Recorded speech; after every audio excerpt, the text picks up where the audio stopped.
Well, as everyone knows, we're getting ever closer to the 2026 midterm elections. And with that, we're going to begin to see both sides really ramp up their messaging in the next couple of weeks. But it seems like President Trump's team, they already found their core message for 2026. And as you can tell from this headline, it is going to be focused on how extreme the Democrat Party is getting. And I would argue that this is a great message to focus on in 2026 because, especially after last Tuesday in New York, how can anyone dispute this? President Trump needs a potent message to reverse his party's bleak midterm outlook, and he's found it in the rise of Democrat socialists in New York and beyond. In a blistering speech to religious conservatives on Friday, Trump warned that communists are taking over the Democrat Party and they want to completely destroy the traditional American way of life.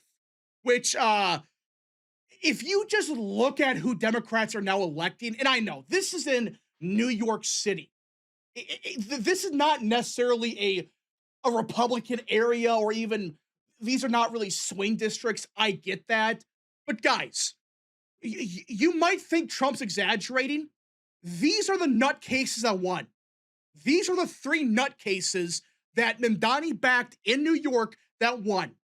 And to say they're radical would be an understatement, especially DAC. Look at this. This is what she supports. She's on record saying stuff like this. She supports abolishing prisons. She wants to abolish ICE, abolish borders, defund the police. And she even said that all deportations are wrong, including for violent criminals. She called the US an effing disgrace and said in a prior social media post, I forgot to get napkins, so I just wiped my hand on the American flag behind me. Man, this sounds like a traditional Democrat, doesn't it? Absolutely not. And by the way, she beat the incumbent. It was close, sure, but still, she defeated the incumbent by over 3.5 points. She nearly cracked 50%. And even if there was a runoff, she would have won. But ignoring that for a second, look at the other two. New York 7th, the radical won by 21. New York 10, Brad Lander beat the incumbent Dan Goldman by 32 points. Yeah.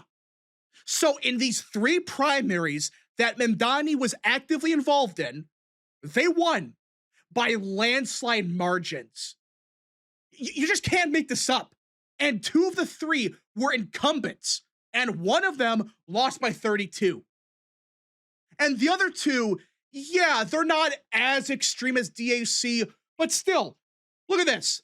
Valdez, she wants to grant citizenship and voting rights to illegal aliens, use taxpayer funds for old transgender treatments, and eliminate private health insurance. Brad Lander, abolish ICE, forgive all student loans, expand the Supreme Court, blah, blah, blah. So yeah, compared to DAC, yeah, these guys aren't as radical as DAC. Fine, that's true.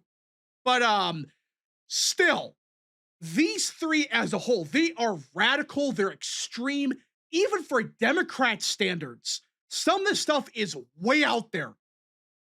But they won their primaries by huge margins, not by 1 or 2 points, except for DAC. The other two won by landslides, with one of them being an incumbent in Goldman. That's what's wild about this. Like, it was not a tiny victory in one primary and that's it. No, they won in landslides. And I get it. This is New York. It is going to have a more Democrat base. I get that, more progressive. That's true. But still, even for New York standards, this is insane that they won by this much. And not a lot of people thought this was going to happen. Some people thought, okay, 1 or 2 might win by a tiny margin. Not all 3, let alone by the margins they actually won by. We're not talking about a 1-point victory collectively. They won by an average of like 20 points. It is insane. Afterwards, Faith and Freedom Coalition Chairman Ralph Reed, a close ally of the president, told reporters that Trump's words were intentional and had the makings of a Republican message for the midterms, which, if that's the case, good. This right here, what he said during the speech was an extremely strong message for the GOP. In fact, he had a Truth Social post like 2 days ago saying the same thing, that, hey, the communists are here. We got to take a stand. We got to stop these people from winning. And is Trump wrong with what he said? No. How is any of this somehow pro-America? How is this a traditional American view of stuff? Like, how? Abolishing prisons, getting rid of borders, defund the police, no deportations, America sucks. They all agree with this crap. Just DAC was the most insane of them all. And the fact that she actually won against an incumbent, that should terrify a lot of people. Hell, even Democrats are realizing this is a huge problem. The floodgates are wide open. And there's some Democrats like Tom Suozzi, they are actively in talks with potentially leaving this party. They're saying these people are so extreme. They're so batshit crazy, even for Democrat standards. And you know it's gonna get even worse because Tom Suozzi is one of the last actual moderates in the Democrat Party, at least in the House and the Senate. Seriously, who else do you got? John Fetterman isn't batshit crazy. He still a party line vote. Jared Golden, he retired. So you have Tom Suozzi and a couple Senate Democrats saying maybe this is going too far. Outside of that, most Democrats are just falling in line as if everything's perfectly fine. Nothing's going to happen here. This is perfect. Everything's normal here. It is crazy to me that Democrats, they're actually embracing this.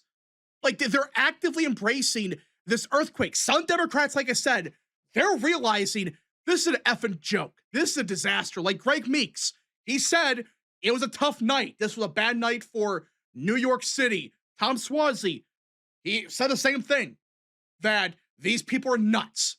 We got to do something about them. But really, the average Democrat, they are getting in line with these people. Now, some people might push back at the idea of this messaging working for 2026, and I get it. Stuff like the economy, immigration, stuff like that, they're going to be the main issues. That's true.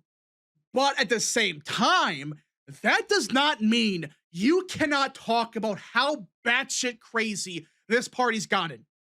Even in the span of 2 years, this party's gotten even more crazy. I didn't think that was possible. I really thought after 2024, after they got crushed, the Democrats would have realized, okay, maybe we got to slow down on some stuff. Maybe we should moderate on some issues like immigration and some cultural issues. Nope, they didn't. In fact, they've tripled down, and now their base, they're getting so crazy. Not every Democrat voter's like that, of course, but look at New York City. These nutcases are winning primaries like nothing. It's not a big deal. Just an ordinary primary. They win by big margins. That's not good for Dems. May I remind people that in 2024, even with the economy being the number one issue, immigration, crime, that sort of thing, at the 11th hour, Trump's team put out an ad that I think everybody remembers well. For those that don't, President Trump's team, in the middle of, I think, September, they put out an ad where they had Kamala Harris on tape saying that every transgender inmate in the prison system would have access to taxpayer-funded surgeries back in 2019. So this was 5 years before the election. She said this crazy stuff that, again, for most people would just seem not real. But she's actually on tape saying it. It's just crazy to think this was even before 2020. This was before the peak of the insanity. And she was saying it back in 2019. So even back in 2019, this garbage was becoming more mainstream. Well, Trump's team used the clip, and it was a disaster for Harris. With the tagline, Kamala is for they, them, President Trump is for you. That single ad, no matter what you think about 2024, that single ad killed any chances of Harris winning because it exposed her to the average person that, hey, she's nuts. She was saying the shit 5 years ago that we gotta provide these people with taxpayer funded surgeries in prison. These really bad people. Seriously? It was insane and it was very effective.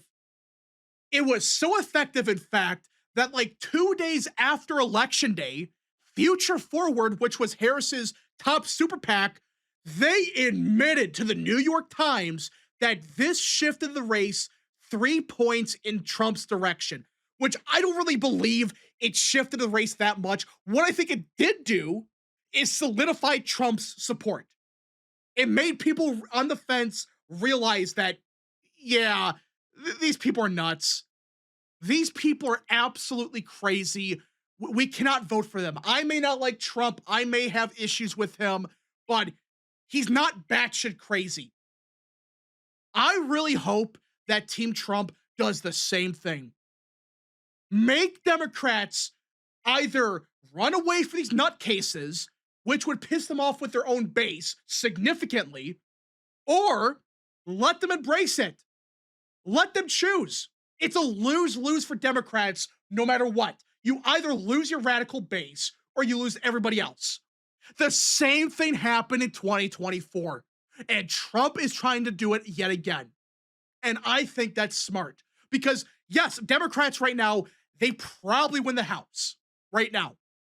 But if Trump makes people remember why they voted for him in the first place in the third time, people are going to begin to realize, oh, wait a second, we cannot vote Democrat. We may have issues with Trump. He's not perfect. But again, he's not batshit crazy. He is not saying, yeah, we have to abolish old prisons. We have to get rid of ICE. We got to have open borders. Not even just open borders.